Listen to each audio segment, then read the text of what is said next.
Hello दोस्तों, मैं हूँ रोहित और आप लोगों का स्वागत है अपना मिनी ब्लॉग में। आज अपना ट्रैक्टर भी चलने वाला था और खेतों में गाछी भी कटने वाली, तो हम लाए उसका ईंधन। खेतों में आने के बाद यहाँ पर देखा कि सर्विसिंग हो रहा है अपना मशीन का।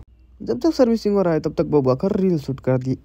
सर्विसिंग करने के बाद अपना काम चालू हो गया। ऑपरेटर ने अपना काम चालू कर दिया काटने का और मैं इंची टेप लेकर नापने का। कटर लेकर काटने में बहुत मजा आता है। अच्छे से काटे तो ठीक, नहीं तो हॉस्पिटल जाना फिक्स। फिर हम आगे नहाकर अपना भगवाधारी गमछे और ब्लैक सूट लेकर साइड पर अपना साइड का बगल में ही ट्रैक्टर भी चल रहा, तो हम चेक करने लगे कि फारी ढिल्ला तो कहीं नहीं हुआ, क्योंकि आज ही कसा था। खेत वालों से हमने रोकड़ा उठाई क्योंकि तेल लाना था। लगता है अब यही वाली गाड़ी लेनी पड़ेगी लोगों की गांड चलाने के लिए। यहाँ पर बाबू काम हो रहा था खेतों में तार बांधने का। फिर एक गाछी में रस्सी लगाई हमने।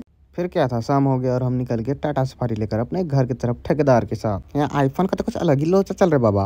रात हो गया था पर अपना खामने खत्म हुआ था। हम फिर से आ गए डीजल लेकर गाड़ियों में देने के लिए। गाड़ी का टंकी फुल कराने के बाद हम आ गए मैगर बनाने के लिए, जो कि अभी तक बना ही नहीं। अच्छा ठीक है, बाय।